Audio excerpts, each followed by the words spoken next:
YouTube world, this is Johnny Moe coming to you today with an update video. I know we did a live yesterday, but we're going to update what's been going on, where I've been, and just a little chat around a little bit today. Let's get into it. Well, Johnny Moe, we are doing our morning maintenance like we do every morning. Got the mower out, we're going to pop it up, we're going to check the oil, we're going to check out the blades, a little update on this. Let's see where the hours are at. She is at 156, still going strong. The only thing, about every 50 hours I notice, I got to tighten that filter. So she does wiggle loose. That's about it, guys. Everything else has been going strong. She is a great summertime cutter with the grass the way it's been, how it's hard. She sucks it up and throws it out really well.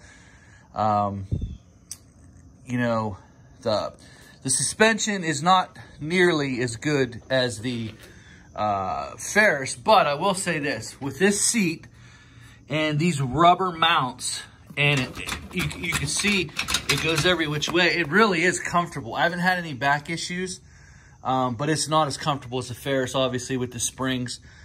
But what I like about this mower is the simplicity of everything. There's no real grease points. To change the hydros is right there. See where that orange cap is?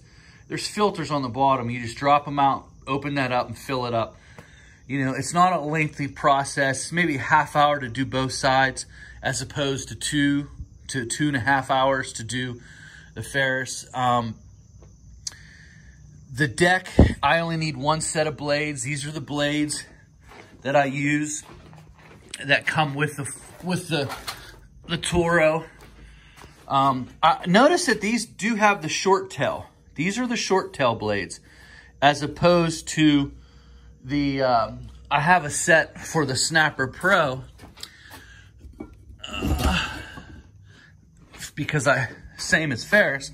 As you can see the difference in the sail. See how long the sail is?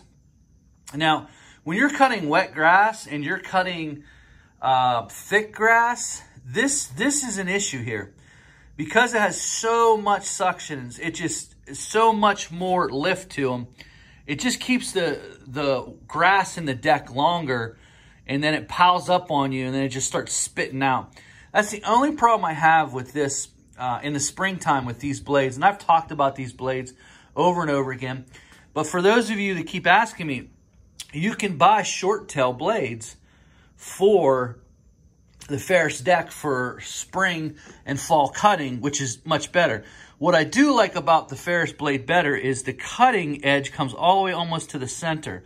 And that's a long cutting edge. Look at the Toro, nowhere near it. It only comes to here.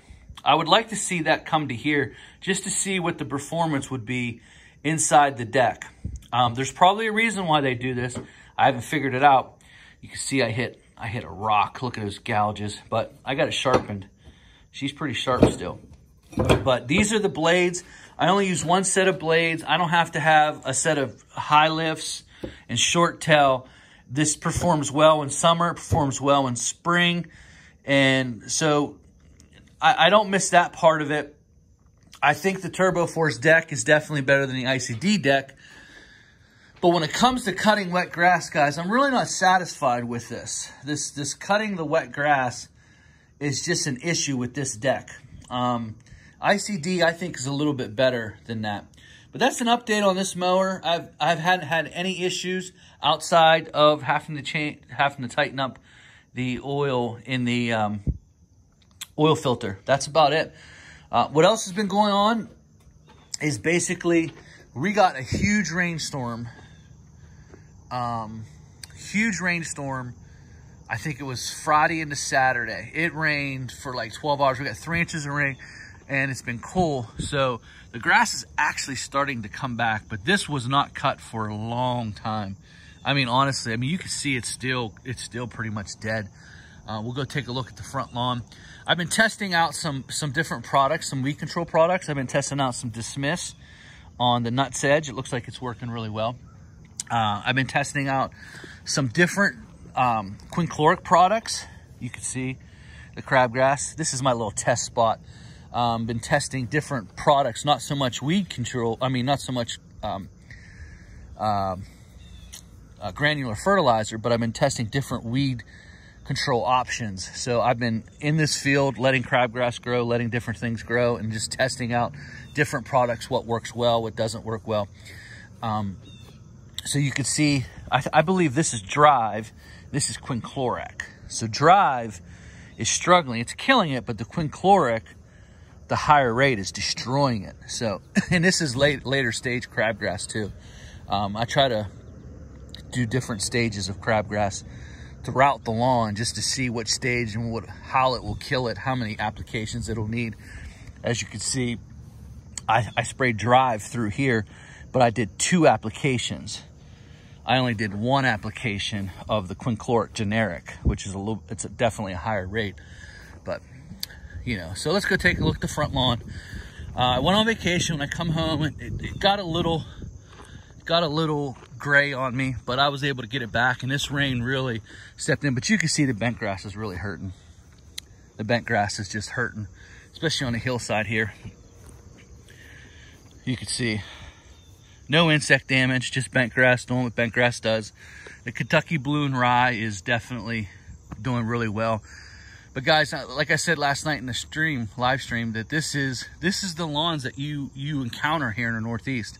You know, the idea, I mean, you see all these channel and they're dealing with turf type tall fescue and Kentucky Blue, and that's it. I mean, these are 90%, 80% of my lawns when I come. When I come up to a lawn and I do a lawn estimate, this is what you got to learn how to deal with this. You can't just spray tenacity and take out all the bent grass and just say, oh, you know what, you don't have a lawn, you know. And plus the fact that people, you know, have big 20,000 square foot lawns. What are you going to do? Strip out all the bent grass? It's a grass that no one ever talks about. Oh, I didn't even know it existed. You know, oh, got a little bit of a weed. It's got a little damage to it. I sprayed it.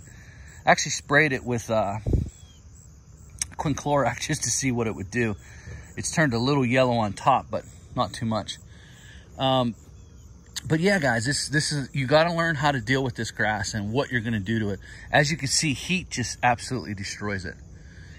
Heat is just crushes it. And got a few weeds here and there since it rained. The weeds have popped up. I haven't sprayed this lawn yet. I have spot sprayed here and there, but I haven't actually blanketed this lawn. I just babied it a little bit. It's got 3 applications on it, and you know, as you can see, I mean, the drought really just took out the lawn. So for you to even have a lawn, I mean, look at this, it's totally stripped. So, I mean, you can see the line, it's huge. It's a definitely difference. But, you know, unfortunately, I was not able to keep up with it good enough to really get the lawn that I wanted. But overall, it looks good, especially in comparison to what happened here. Just to have a green lawn like this. I mean, most lawns around here look like this. So, got some driveway damage, you know, when they dug out the hillside to put the driveway in. But, I mean, you can see the damage, guys. The damage is, I have lawns that I didn't cut in 4 weeks here up here. But that's my time, guys. I just wanted to give you an update on the front lawn. Still dealing with bent grass. Bent grass and 85-degree temperatures do not get along, just to let you know that. I'm going to be starting round 4. I've got some news on the stander. Next couple weeks, we'll be talking about that stander a little bit, and I think I have 40 hours on it now. You're not going to be able to see it because not enough light. But I think there's like 39 hours on it, and it's basically being used just to cut my grass. So we'll talk about that standard going forward. Can't wait to tell you some news concerning the standard. And you guys have any questions at all, just let me know. Just put them down in the comment section. We're wrapping this season up. As you know, Labor Day is next week, so you have to have your winter fund in. All I have left is I got to get a couple more pallets of fertilizer. I just pulled out some of the fertilizer for fall. So I got a couple more pallets of fertilizer. And let me see what we'll be using. I think I'm gonna go with a 3208 for the last round. So I just have round 4 left.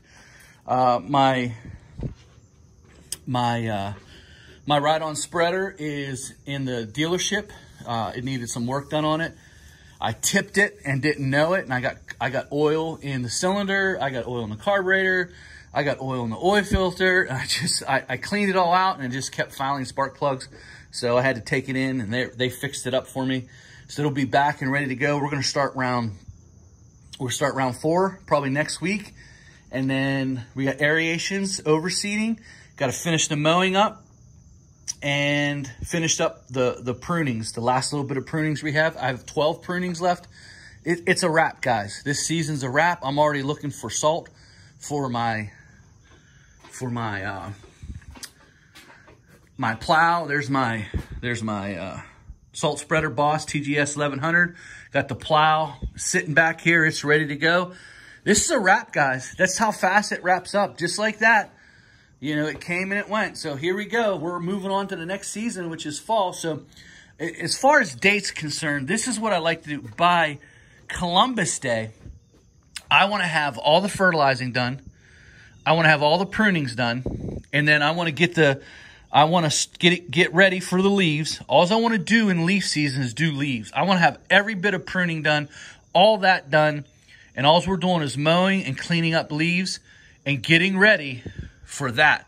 And I'll be switching that all over. This will all be salt, as you know. You've seen it.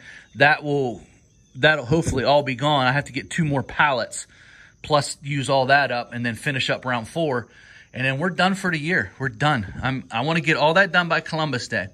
As soon as Columbus Day, I want to be able to put that away, put the ride-on spreader away, put the pruning gear away.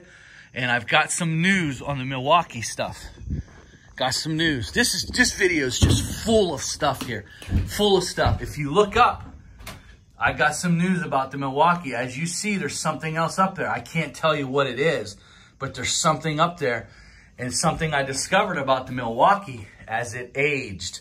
And so this is, as you know, this is my 2nd year with the Milwaukee. I cannot wait to get into that. We still got some FCO 2210S review to do. How are they holding up? How do they compare to the 94R? I can tell you this right now. This is definitely lighter. This is definitely lighter than the 94R. I got some news for you for that. So, you know, going forward, we got some stuff to do. Still got the BR700, BR600, and the BR800 sitting in the back. Guys, that's my time. Can't wait to start sharing some more videos. Hey, do me a favor. You really help my channel out if you would like this video. My videos usually get around 50 to 60 likes. If you guys could pump me up, the goal would be to get 200 likes. I'd really like if you can give me 200 likes. I don't think I've ever had 200 likes.